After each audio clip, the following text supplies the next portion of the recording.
Hi, everyone. It's good to be with you again on this Friday's webinar, and I'm delighted to welcome Byron Katie to a conversation. I'm really looking forward to this. I've always enjoyed conversations with her, and she has a great deal to teach us. So, Katie, welcome. Oh, thank you, Dr. Gordon. Privilege, a privilege. So we're going to begin with a couple minutes of slow, deep, soft belly breathing. And let's just sit comfortably, everyone. And this is to bring us into, remember, breathing like this, in through the nose, out through the mouth, with our bellies soft and relaxed, balances us physiologically and psychologically, makes it easier for us to feel at home with ourselves. And when we're in that relaxed moment-to-moment awareness, that's the essence of meditation, it also makes it easier for us to tune in to other people, to who they are, what they're saying, what they have to offer us, and to what we have to offer them.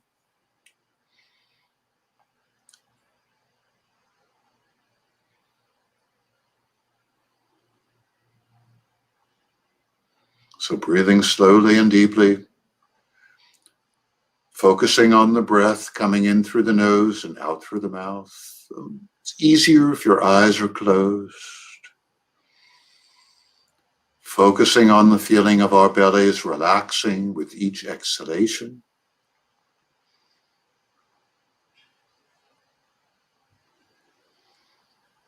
And focusing also on the word soft as we breathe in, and belly as we breathe out.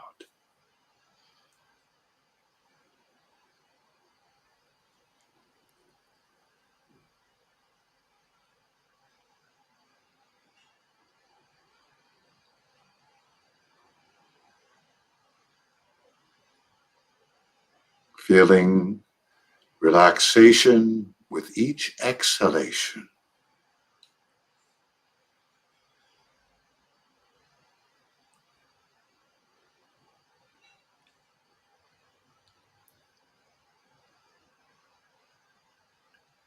If thoughts come, let them come, notice them, let them go. Gently bring your mind back to soft belly.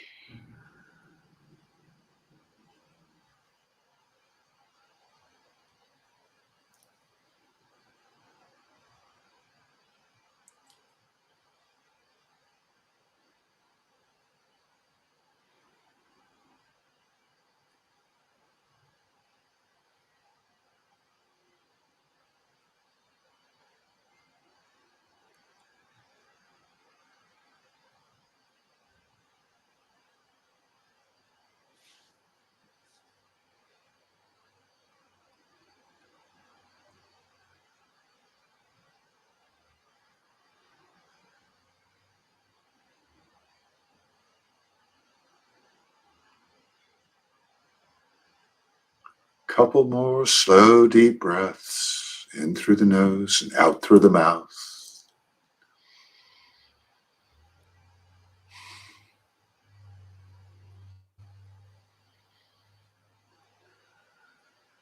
Okay, let's let our eyes open slowly, gently, bring our attention back in the room. So, welcome again. Welcome, Katie. Welcome, everyone who's watching us. And I'm calling you Katie. Please call me Jim. That'll feel better. Okay? We're in this together, you and I. So let me tell everyone a little bit about you first. And I'm reading a little bit from Katie's more or less official bio. It says in 1986, at the bottom of a 10-year spiral into depression, rage, and self-loathing, Byron Katie woke up one morning to a state which she describes as constant joy, one that has never left her. She realized that when she believed her thoughts, she suffered, but when she questioned them, she didn't suffer. We're having an echo. Sorry. But that when she questioned them, she didn't suffer, and that this is true for every human being. Since then, Katie's offered her simple yet powerful process of imagery called the work to millions of people all over the world at free public events in prisons, hospitals, churches, VA treatment centers, corporations, universities, and schools. Katie's basic book is called Loving What Is, and I love the book. I found it enormously useful, and it gives very simple, practical, easy to use tools for this process of questioning. I have to say that aside from having had personal private conversations with Katie, I spent, I think it was about 5 days with you over a weekend retreat, and I found it enormously helpful, and I found the work very helpful. And I'm going to ask you in a little while to describe what the work is and what the 4 questions are that are there in the work. And I found that whenever I turn to it, and I have to confess, I used it regularly for a while, and then I forgot about it. And one of the graces of your coming on this webinar with me is I started using it again. And I remember when I was with you, just hanging out with you 7 or 8 years ago, and we were talking about something that was coming up in my life that was very difficult. There was a part that was extremely difficult for me to think of how I was responsible for a situation that I thought was the other person's responsibility. And what I came up with yesterday, I couldn't, but she did this and she did that, and all that went all, and I was able to use the work very successfully with other issues, but not with that one. And then yesterday or the day before, it occurred to me, well, I could have been more patient. If I'd been more patient, the whole situation could have been different. And if I reserved and sort of set aside, who cares who's right or wrong? Right? If I just let it go with that and recognized, as you suggest we do, what the actual situation is, it could have changed. I could have changed, and the situation perhaps would have changed. So I want to thank you for that. Now, please tell, the first question I always ask, and I think it's a great one for you, is who are you and how did you get to be the Byron Katie who's here with me, the Katie who's here with me on this program today? So I like to think of myself as a friend. That's my, that's the ultimate. I like to think of myself as a friend and someone that's helpful in the world, and that what I have to offer is useful to some people, and to continue that as a way of life. And when I fall short, then I can question what I was believing that would cause me to believe that that's okay, that it's okay with me. And I love looking at people and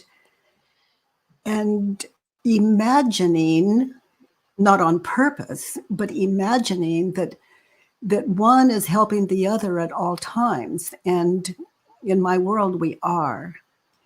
And I don't know where that came from. It just rose up in me. But a friend, Jim. I love that. That's beautiful.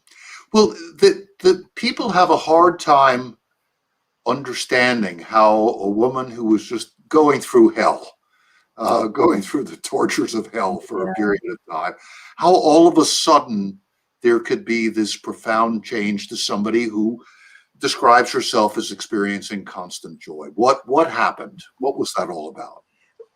Well, after more than a decade of deep, dark depression, suicidal depression, as I lay sleeping on the floor one morning, which is where I slept because I didn't believe I deserved a bed to sleep in. My mind was really, really at a low place. But as I lay sleeping on the floor, Jim, a cockroach crawled over my foot, and I opened my eyes, and before the ego could fill in that gap, that space, I saw I saw the cause of all suffering. And the important thing in that experience is that I've come to see that what I'm thinking and believing about me, about you, about the world, when it goes against my true nature, our true nature, it feels like suffering. And we say and do things that we feel guilty over later. When I think the important thing is that this is true. I've come to see this is true for every human being. When we believe our thoughts, we suffer. When we question them, we don't suffer. It's a practice in meditation. It takes stillness. It's inquiry. And there are 4 questions I invite people to, and then a way of turning them around as something like a window that opens to people that they can try on. For example, if I think she doesn't care about me in some situation that happened at some time and place in my life, and my ego offers up the images of the situation, and I was thinking in that situation, she doesn't care about me. And I questioned that using the 4 questions. And then when I turn it around, she does care about me. It takes a lot of stillness to get still in.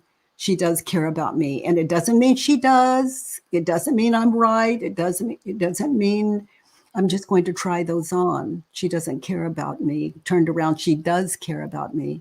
So I'm going to meditate in that situation with her. And I'm going to do as you spoke to earlier. I'm going to listen to her words now that I couldn't hear then.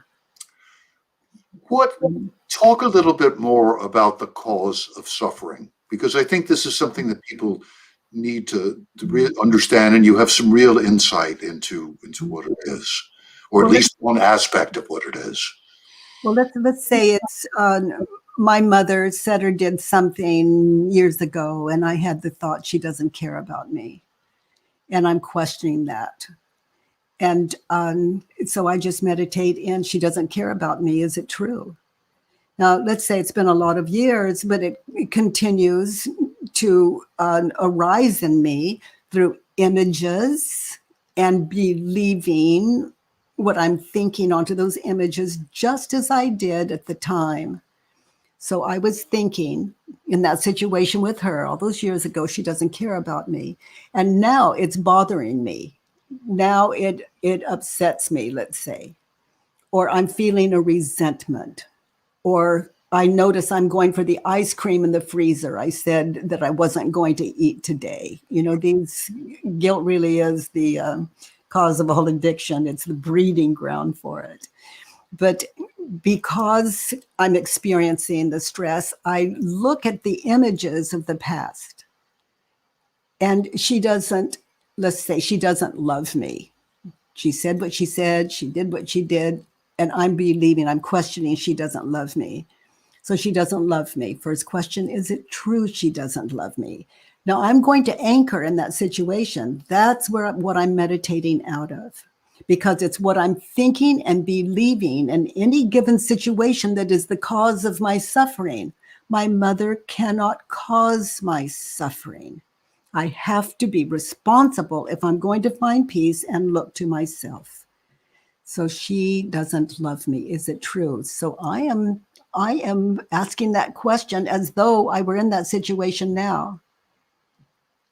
And then I notice the next question, how do I react? What happens when I believe the thought? And then I began to see how I looked at her, what my attitude was, what identity actually I moved into. Hurt, righteous, manipulating, and the emotional, to get in touch with the emotions I was experiencing in that situation and to honor them. We're safe. Those of us that have been traumatized, like the people you work with in Gaza, for example, to get in touch with my emotions, it's we're terrified of them. That's why we call it trauma. So we're safe from being bombed now. I'm safe from my mother now.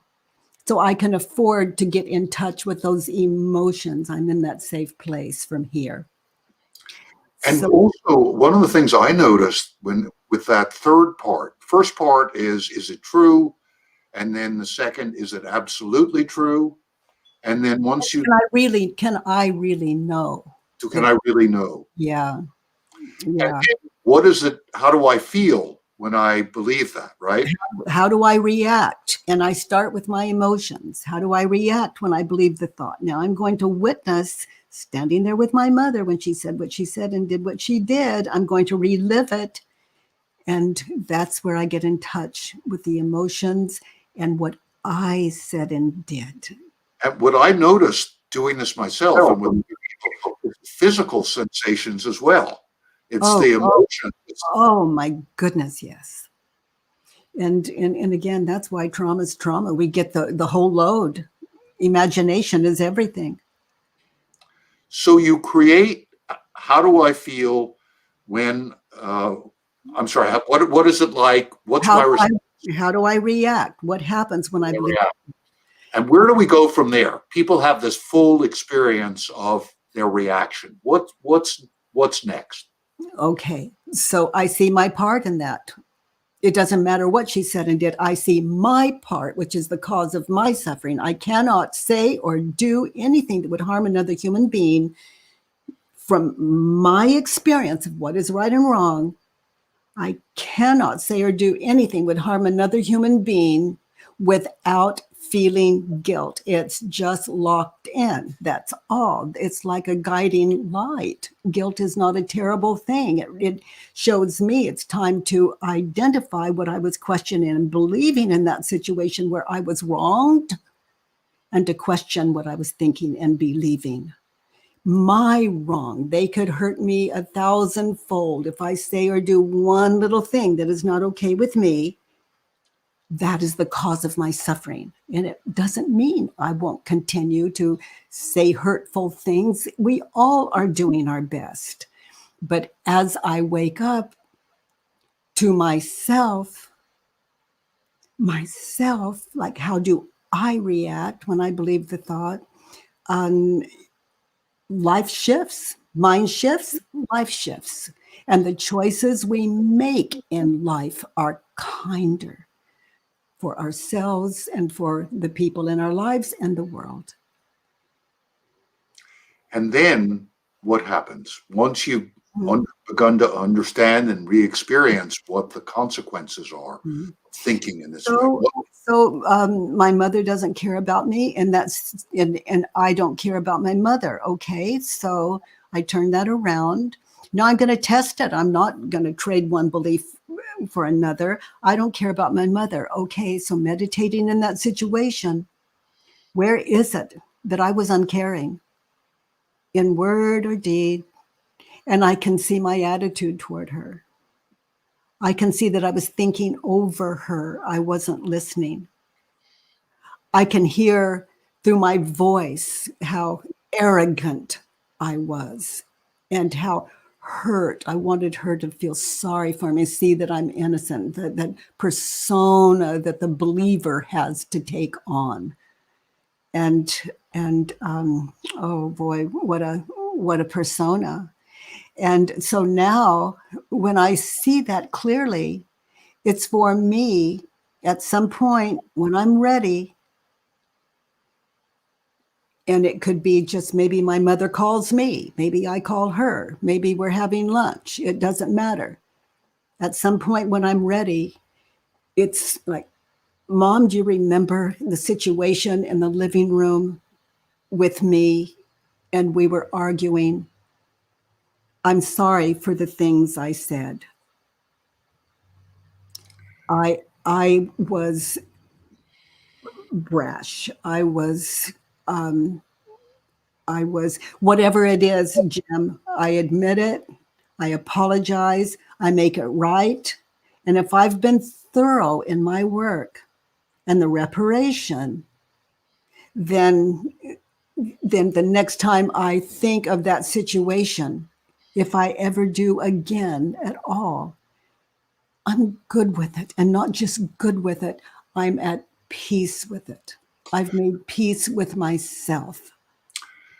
The fourth question, Whether my mother accepts my apology or not, I have done my best. the fourth question that you asked, and I really love this one, is who would you be? Something like, who would you be without that thought, Yeah, right? I love that one too. I love that one. It's sort of, Oh, oh, let me oh, fix it a bit. I see my mother. Who am I without my thoughts and situation? I see my mother trying to get through to a very confused young woman. I see my mother doing everything within her power to reach out to me. And I understand because I have looked at me in that third question. I see the daughter she was trying to deal with. And the wisdom I couldn't hear from her then, I hear now. Never too late to listen. Never too. And my mother's, she passed away several years ago. But I can make it right with the next human being and the next human being and the next human being when the same, when a similar circumstance arises, when I'm hearing something that I don't want to hear, I'm awake to the harm I do myself and others because I have done that work with my mother. And what has the work shifted in you when you do that? What Oh, has changed? everything. My body, my mind, my breathing, my relationships with everyone and everything, especially my mind and the people that live in me. I thank my mother gratefully. I think of any enemy, apparent enemy I've ever had in my life with gratitude. They're my teachers. I refer to this as Earth School often. You know, my teachers. I'm devoted to them. I can't get them off my mind until they can live in me as a friend, as someone I'm very grateful to. Like without my mother, how could this work have found me? See, what the And, shift is, and as every person in my life. the shift is you gave up these fixed thoughts about your mother in this case, I and you be came to a larger. I didn't give them up. What'd you do? I woke up to myself, Woke up. Okay, okay. And then what happened to those thoughts? my false self, and it left me to live the freedom to live out of my true nature. And what it feels like is there's a much more expansive space in Oh, which other experiences can come in. yeah, absolutely. Absolutely. Like leaving one's bedroom that I was so agoraphobic and depressed for so many years. And without my story, I was free to walk out the door that no, in my case, no prayer could give me that kind of courage. So one of the parts of this inquiry, they're really, there are four questions. There's also the turnaround. Mm-hmm. How does that work? After you've sort of imagined yourself without that thought, Mm-hmm. then there's what you call the turnaround. Do you want to Mm-hmm. explain what that is and how that you think that works? So to turn it around, it's my mother doesn't care about me. Turned around, I don't care about my mother. So now I'm going to check that out. I'm meditating in the situation with my mother in the living room, just as it was. And now I'm witnessing myself. She says something, I override her. She says something, I dispute it. I I I don't tell the truth. You know, I'm really looking at myself and who and how I am and the cause of my suffering continues to show up, and that's it. I'm witnessing the cause of my suffering. So I don't, my mother does love me, that turnaround to meditate in that and to open my mind to continue to be in that situation as I sit where I'm sitting and find love. And I can see it in everything she said and did. But with Yeah, what I one of the think things I I was believe, so struck by. I'm sorry, I didn't hear you, Jim. No, I was just saying one of the things I was so struck by is when I did that kind of turnaround, I could see that in spite of my experience of negativity, I could see the positive side as well. I had a bigger picture of what was actually happening, which Yeah. I couldn't see at the time and couldn't see later on because I was still imprisoned by those thoughts. Yeah. And sitting in that with my mother, which I did years ago, I did the work on that. And um, I can see no wrong. And I'm not making nice, and I'm not in a positive attitude. I can literally see no wrong other than my own. Mm-hmm. And how do I right that wrong? I start over. So I cannot change what I'm not aware of. you cannot change what? I'm sorry. I cannot change what I'm unaware of. Mm. And so meditating in these 4 questions in that situation with my mother, I'm aware, and it takes courage. So I don't see shifts in it. you've been able. I mean, when I first read about your work and then experienced it, part of it there was sort of echoes or of Socrates in there, and of this and of this questioning, which was elegant and revealing, and sometimes a pain in the butt as well. Yeah. So how? Oh boy, oh boy. Again, it takes courage to sit in oneself and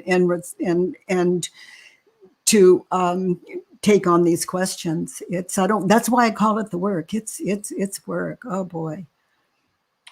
Takes courage. What have you seen? You've worked with so many people. Can you give us a feeling of what you have been seeing over these last 40 years or so as you've been working with so many people? What's the kind of process that people go through? And give us a little feeling for what happens, if you could. I know it's hard in a few words, but how do I react when I believe the thought? Depending on the situation we're meditating in, that we're questioning, on horrendous emotions surface when one is really in inquiry.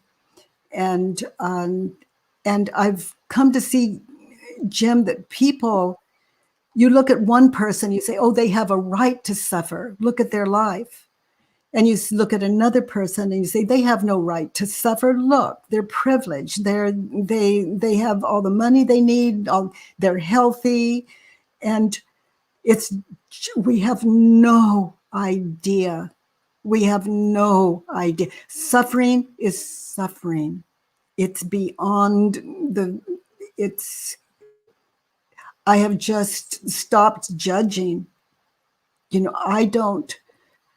I understand the cause of suffering, and I understand how to deal with it. And I would love that everyone in the world understood the same. And there is a way out of suffering. You see it in your work, and I see it in my work. I love where you have where you put them in the first drawing in their experience, and then I love that. It's they're moving what they see in their heads to drawings on paper. And that's all I'm really doing in my own way. A lot of what I'm doing in my own way when I invite people to questioning and to see where you start with them one picture, then all the way through maybe 6 weeks later, and you see what they come out with and the miracle that happens. It's I'm I just it's coming from their head to paper. You're teaching them breathing. Mm-hmm. You're inviting them to speak. I mean, your process. I really, I don't think I've seen a process of people that are authentically out there to serve humanity. I haven't. It all works together. I'm just so grateful. There's no one way. Yeah, there are many commonalities between what I and the Center for Mind Body Medicine are doing, you and Mhm. your students and colleagues are doing in the work. And one that I want to highlight that I felt from you and that other people do as well is that acceptance, that sort of unconditional acceptance of, and you put it so beautifully. Two pieces of it. One is that we don't know what anybody else is going through. Number one, and then number two, that you're inviting whatever comes and all the things that are tabooed and swept under the rug in our culture. You're saying it's okay. Do you want to talk a little bit more about how that works? And you do that often in a room, one person in front of a couple hundred people. What do you? It's quite remarkable what can happen. If I believe, if we look at a person that is really raising havoc in the world, really causing people suffering, I look at people. Let's take a person like that. When I see that person, that he or she, I understand completely that if I believed what that person believed, I would have to do the same. So, by some grace, the spell that they're under, I recognize. I have been under spells, and it's nothing more than the illusion of past future in my head. Like I see Stephen at breakfast this morning. Is that my only proof? I mean, that's an image in my head. And I see me with Stephen dinner tonight. Is that Stephen? Am I crazy? There are three Stephens. There's like one sitting here in the room. Let's imagine he's in the other room. But there's a Stephen in the other room. He's in my head. There's a Stephen of the past at breakfast. There's a Stephen of the future at dinner. So I don't even know Stephen. He is as I believe him to be. He can never be more or less than who I believe him to be. So to judge, we're limited to that. We're all limited to that. We're in a kind of trance, and to wake up to reality is we become kinder, more loving human beings. And that's another way of saying fearless in a very good way. Yeah, that's beautiful. I want to go to some of the questions. We have some questions that people have asked. One question is, you speak of being in a state of constant joy. What does it feel like to be Katie right now? Joy is by definition, for each of us. So a constant state of joy for me is nothing more than the absence of suffering. And from where I came from, I'm grateful. I had no way out of suffering, and I was by some grace, I had this moment of clarity and the absence of suffering. And that's what you're working to bring to all of us, or encouraging us to do the work to also have that kind of experience. Yeah, it's like offering it up. One of the beautiful ways of getting free of suffering.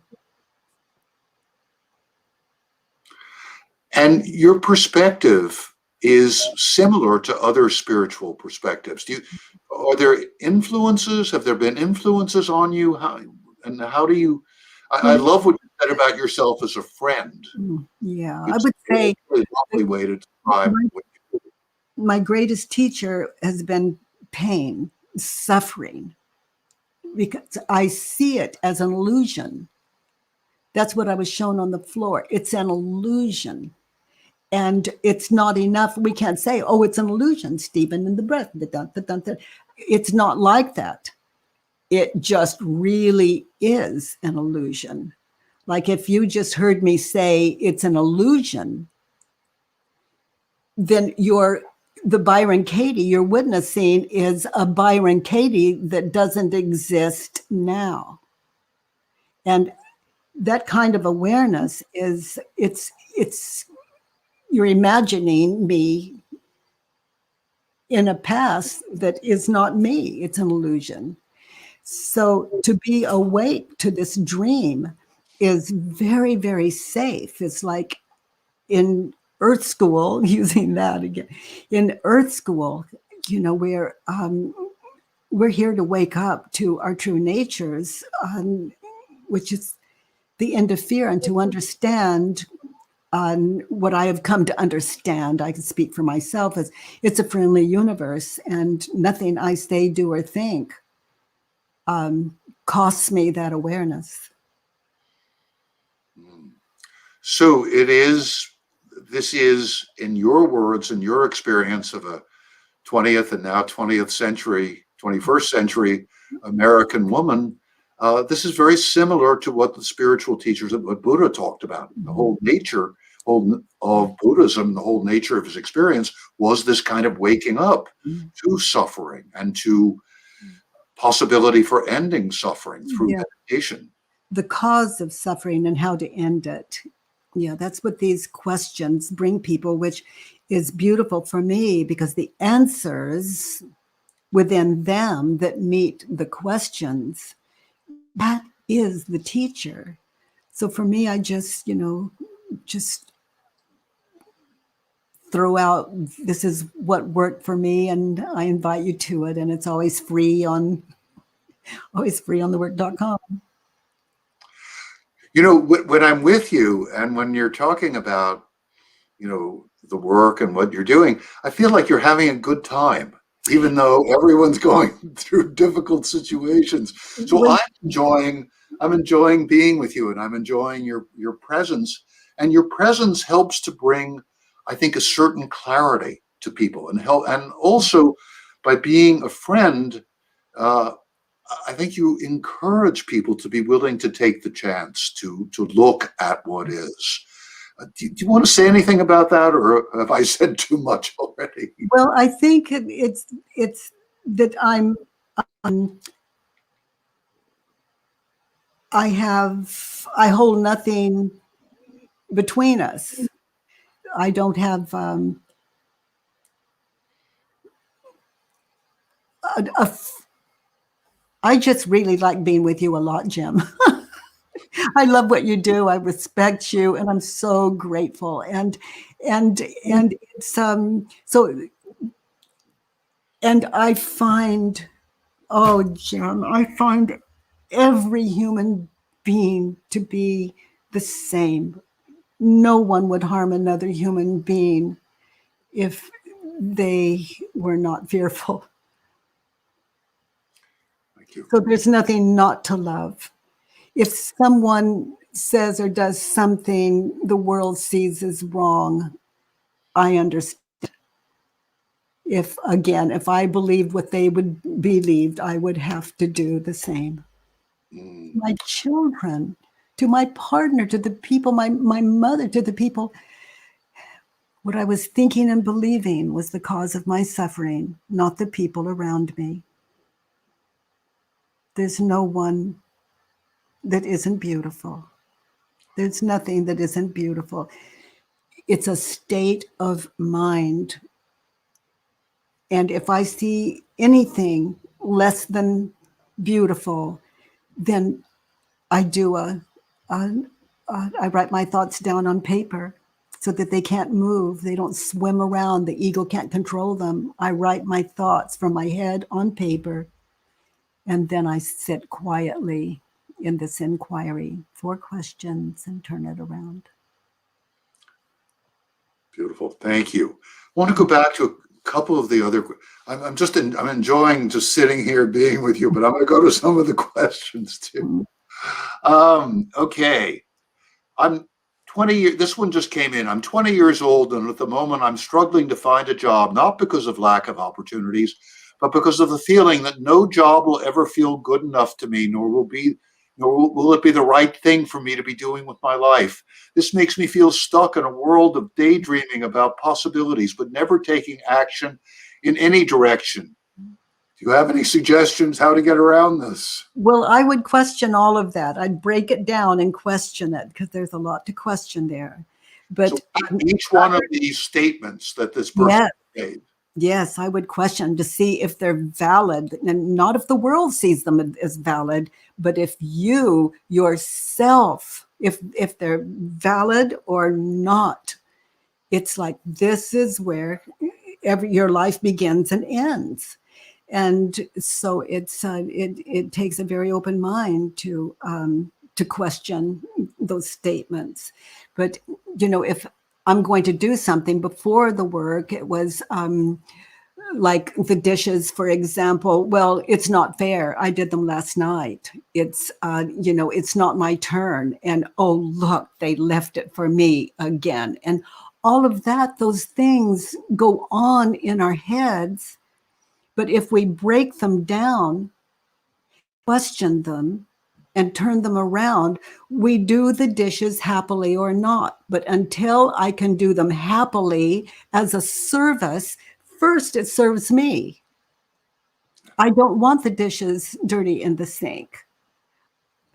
And then it serves the people around me. So it's self-service, and then other people happen to benefit. So it really, now if I'm with the person that wrote the question, to break those down, it's like, I am going to get a job. Well, what for? They won't hire me anyway. Well, it's, so I just, other people, I didn't like the last job. I probably won't like this either. And people there were smarter than I am, You see all those, just one by one, they all deserve anything that powerful. It just makes sense that we would sit down and question them, because as long as we believe them, our lives are limited, and the people we have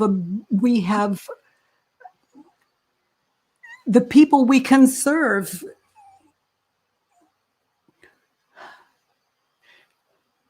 We don't have full lives when we're just stuck in self. The people we can serve, and then I can see also that, our sound is very strange here. But I can see the people, when I was so depressed, the people I was not in contact with were blessed. Because in the state of mind I was in, I was just too paranoid and mentally ill. And so it's anyone that so I was not of right mind. So what you're saying clearly is there are questions. Each one of these, break it down. Bring the 4 questions, which are in Loving What Is, and they're even on your website. Questions are there. And one of the things I love is that it's clear, it's straightforward, it's relatively simple, even though the feelings may be pretty complex, and anyone can do it for themselves.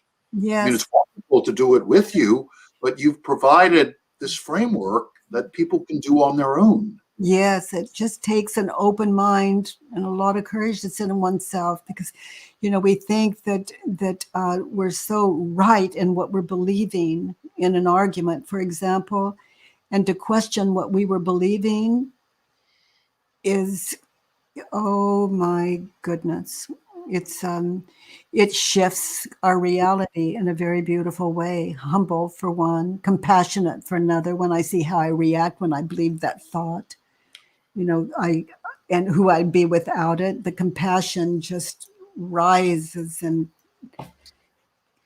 We have meditation. a question, and I know a number of people have asked this question in other contexts. How is the work? Well, first of all, brief definition of the work, and then how is it different from or similar to cognitive behavioral therapy? I'm sure people ask you that all the time. Well, actually not. And cognitive, as I understand it, is it's cognitive work. Isn't that just about the mind, cognitive? Yes. Yeah. So Primarily, that's the primary focus, yes. And it's, how would you describe the work in contrast? it's looking at my ego, what I was thinking and believing in a situation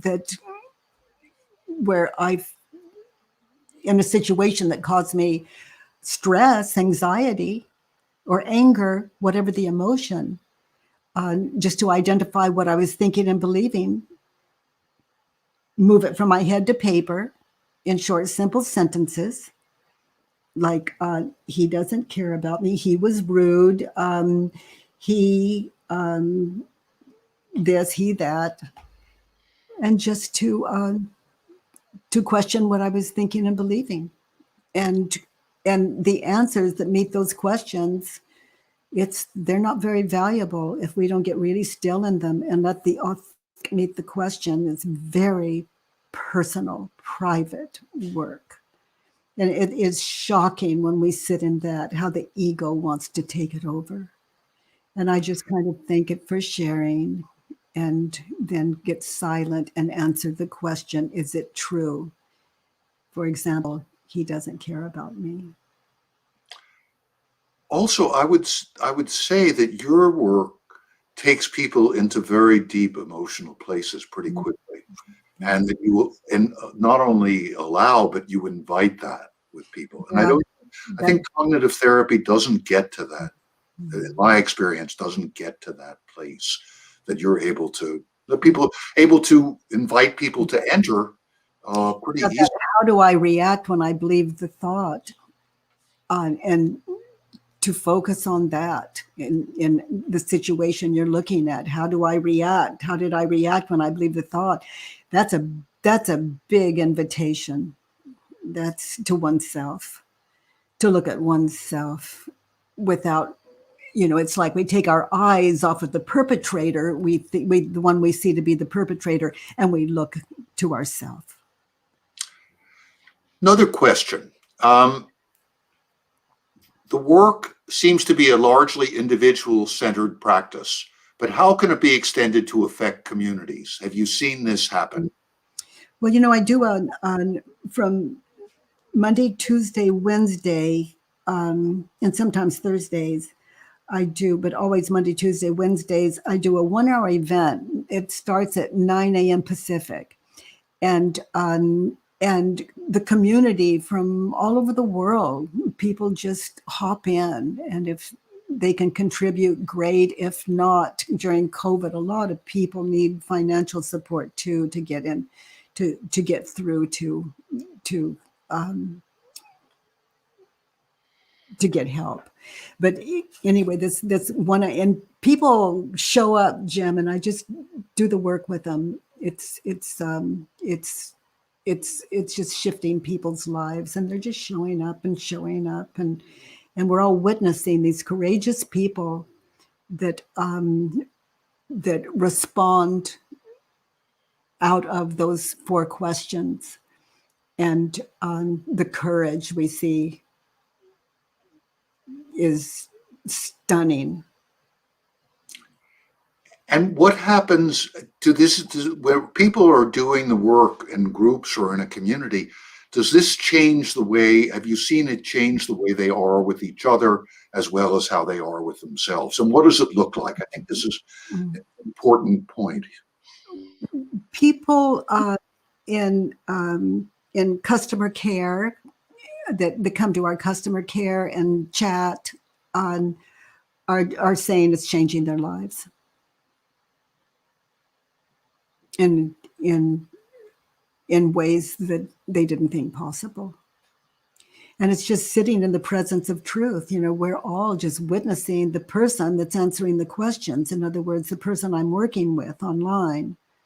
And we're sitting in that. And as they're doing their work, we're really doing our work, because there are no uncommon thoughts. I haven't met a new thoughts. I'm 78, and I haven't met a new thought in all these years. They're all recycled in every language.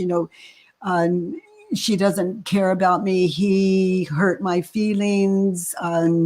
They don't care. I mean, what's new in the universe? It's just over. The ego is not that talented. And when people fill in the worksheet, again, on thework.com, you can print it out. But when you fill that in, there's 6 questions there that support you to identify what you're thinking and believing in any given situation. So the guide is there, and it's very easy. So what's the website again? How can people go on and tune in to what you're doing, you're teaching, and also do the work?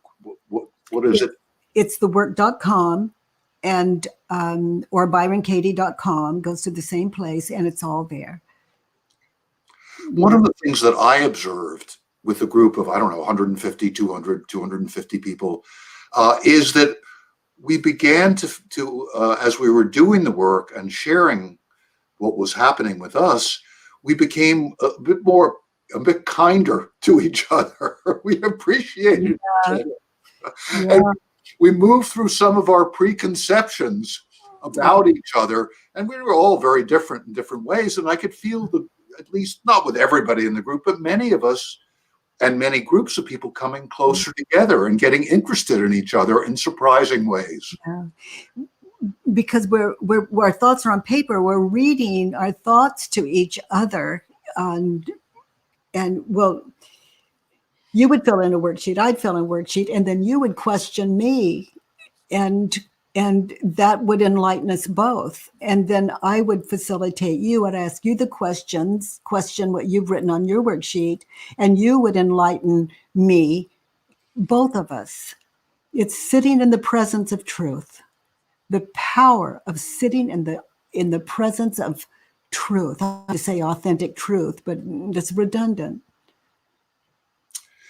Now, here's a question. Here's a challenging question coming from one of them that came up from a psychotherapist, very experienced person. And it's basically, I'll read it. It's a bit long. I've cut it a little. There's a growing awareness. I'm getting an echo again. There's a growing awareness of overt but also hidden problems with various forms of psychospiritual work and integrative healing. These include concerns about gurus and other leaders dominating those who look to them for help and the creation of a cult-like atmosphere. This is true in the world of yoga and Buddhist sanghas, Buddhist communities, for example, which are being called out on this. And this person says, I have read that these issues have also been raised around your work. Could you speak to this? Well, my work always points back to myself. And anyone doing the work always points back to them, self-help. And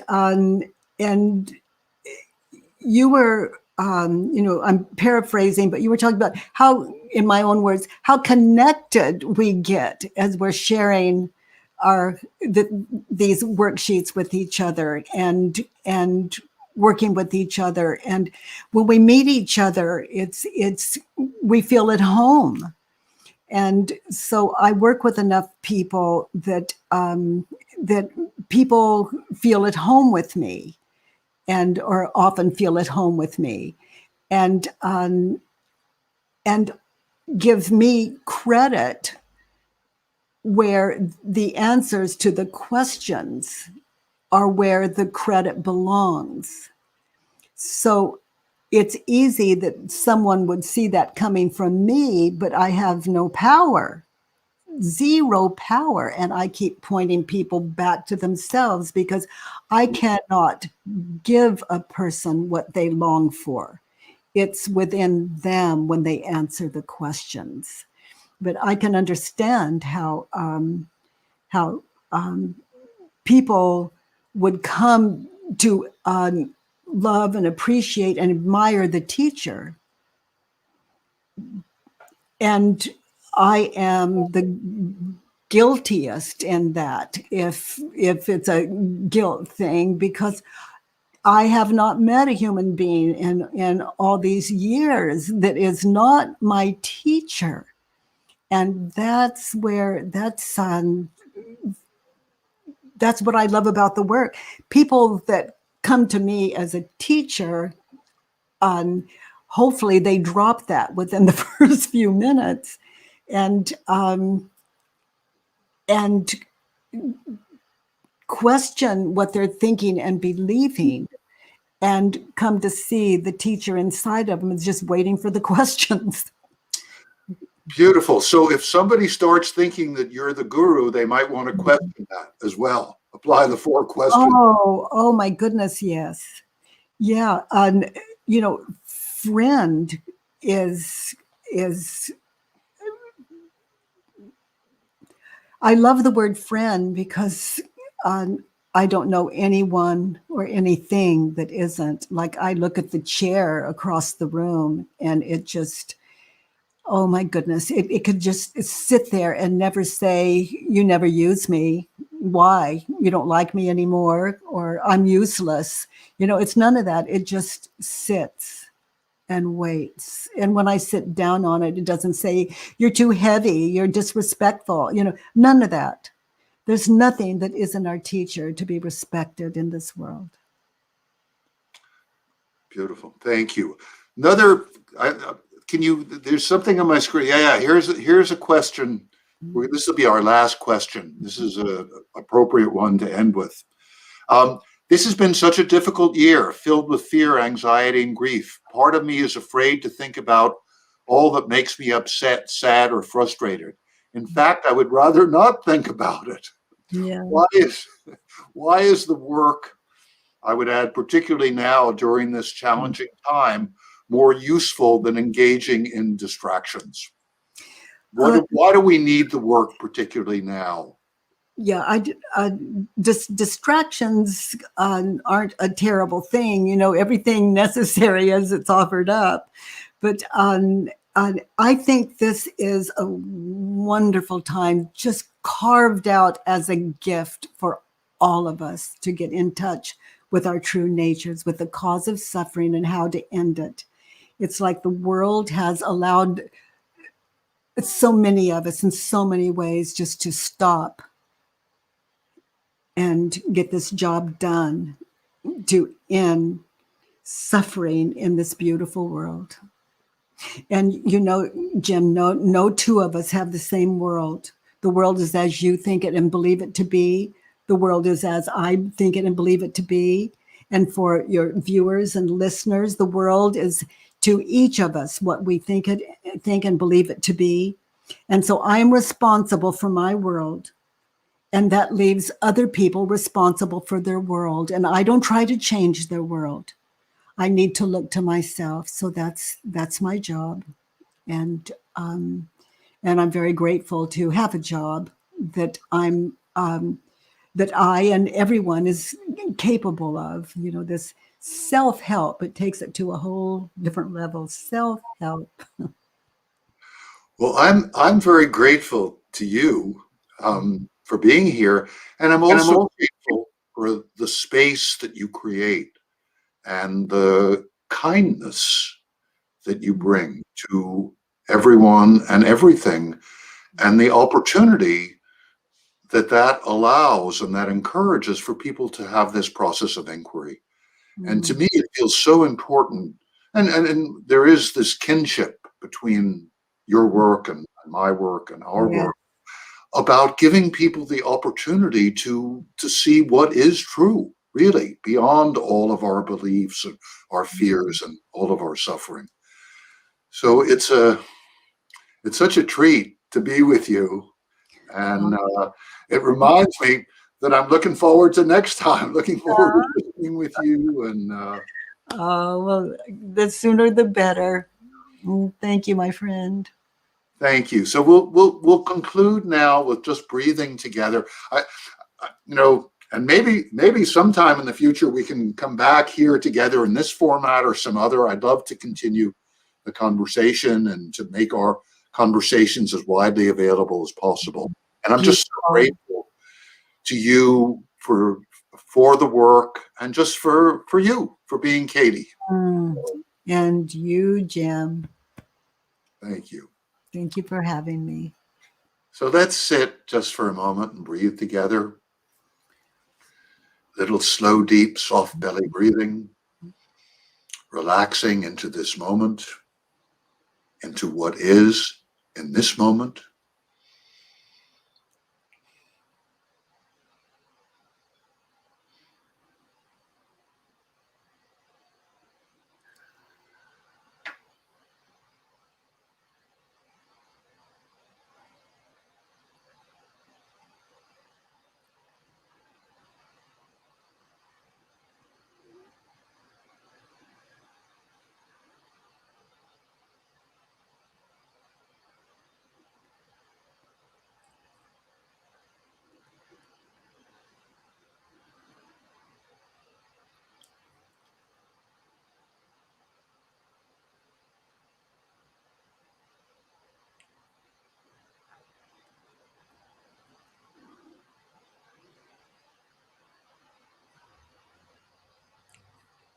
Just relaxing.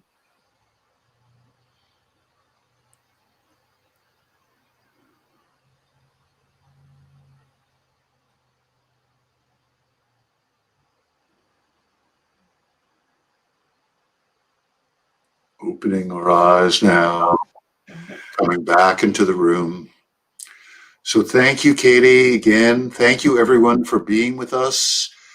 I'll be back next week. And next week, the plan right now is to talk about, oh, I have an echo again, to talk with Jesse Morton about violent extremism and how we can be with people who are violent extremists and how we perhaps can help create an opportunity for them and for us to do the work that's necessary to open ourselves to change and to other possibilities. So thanks again, Katie. Thank you, everyone. See you soon.